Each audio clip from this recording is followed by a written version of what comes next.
राम राम सभी को। तो आप सभी का इस वीडियो में स्वागत है। तो इससे पहले जो मैं स्टार्ट करूं, लास्ट वीकेंड मैं और मेरे कुछ दोस्त मिलके गए थे वैष्णो देवी मंदिर। तो वहाँ पे हम जब रास्ते में जा रहे थे तो मैंने एक्सीडेंटली पूछ लिया अपने दोस्तों से कि क्या तुम्हें पता है वैष्णो देवी माता कौन है। उनमें से काफ़ी लोगों का जवाब था उन्हें पता ही नहीं है, वो तो माता है, माता वैष्णो देवी है, नहीं पता हमें।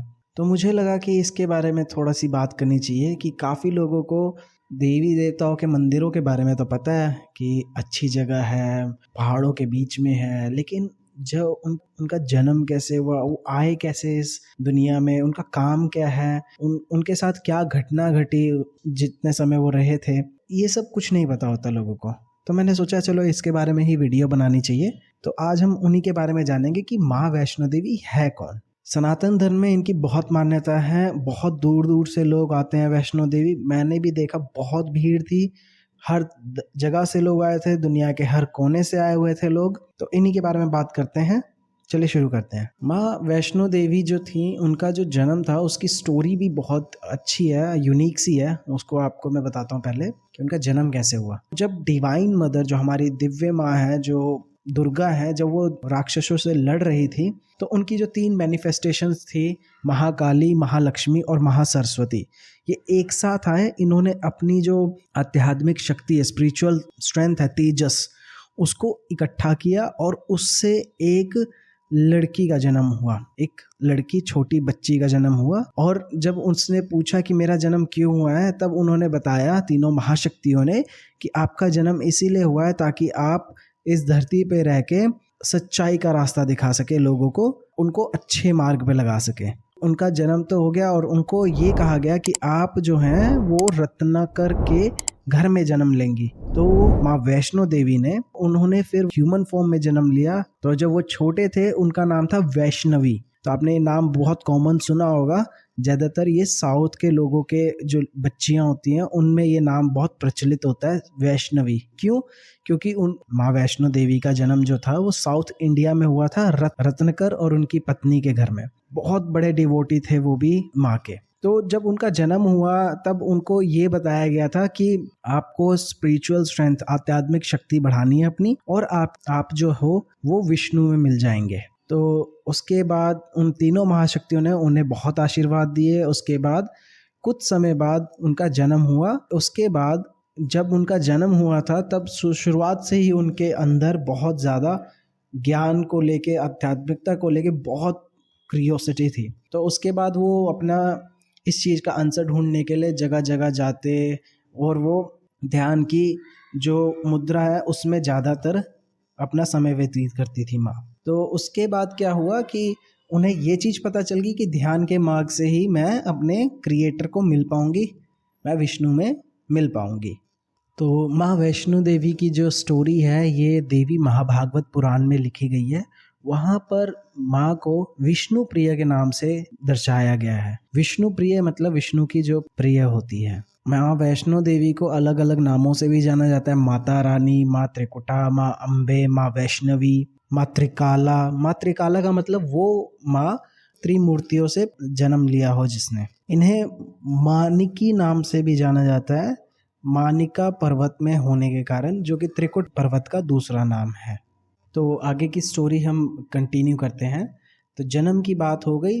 अब माँ जब मेडिटेशन, अपना ध्यान मुद्रा में हमेशा मग्न रहने लग गई, तो एक समय में जब त्रेता युग चल रहा था, जब भगवान राम का समय चल रहा था, तब उनकी मुलाकात, मिलना हुआ भगवान राम से। तो ये जब वहाँ पे भगवान राम जब अपना वनवास काट रहे थे, ये एक बार वैष्णवी जी से जाके मिलते हैं। और जैसे ही वैष्णवी इन्हें मिलती है, ये समझ जाती हैं कि ये कोई आम मनुष्य नहीं है, स्वयं भगवान विष्णु के अवतार हैं।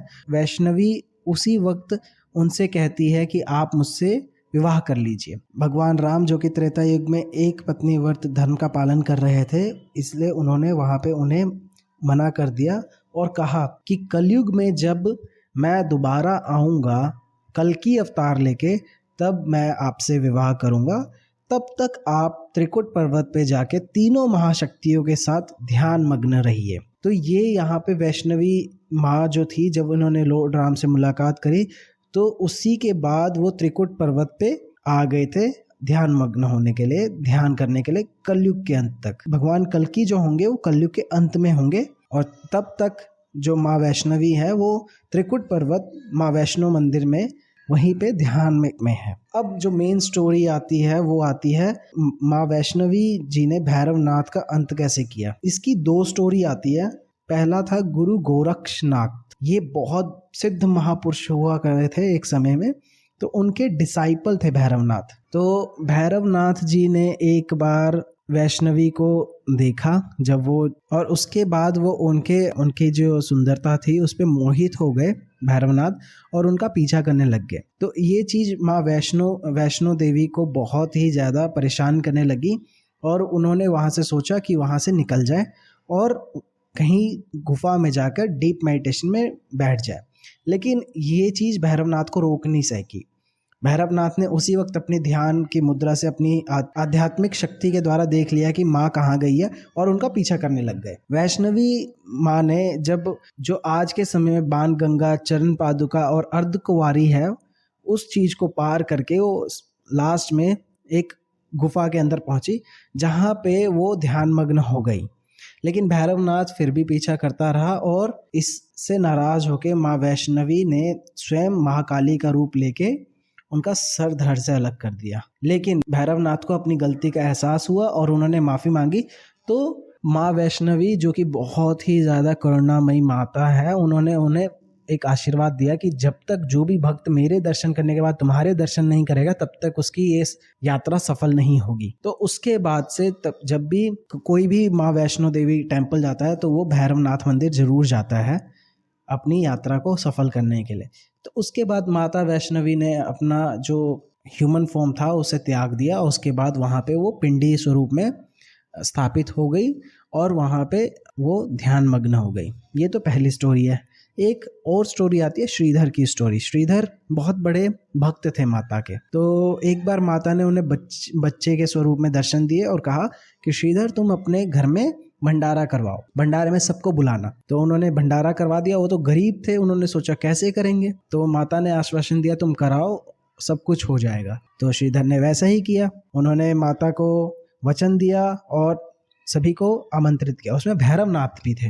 भैरवनाथ ने कहा कि मुझे और मेरे 360 चेलों को तो स्वयं इंद्र भी भोजन नहीं करा सके, तुम क्या हो, लेकिन फिर भी मैं तुम्हारे और तुम्हारे उस छोटी सी बच्ची जिसने तुम्हें बताया उसकी परीक्षा लेने जरूर आऊंगा। जब भंडारे में सभी आए तो स्वयं माता अपने बच्चे स्वरूप में आई। उन्होंने सबको पकवान दिए जो जो उन्हें चाहिए था, तो उस अक्षय पात्र से। उसके बाद जब वो भैरवनाथ जी के पास पहुंची तो भैरवनाथ ने कहा सबको तुमने वही दिया जो उन्हें चाहिए था, मुझे मांस मदिरा चाहिए। तो माता वैष्णवी ने कहा ये शुद्ध शाकाहारी भोजन है, इसे ग्रहण करो और कोई भी तुम्हें मांस मंदिरा नहीं मिलेगा।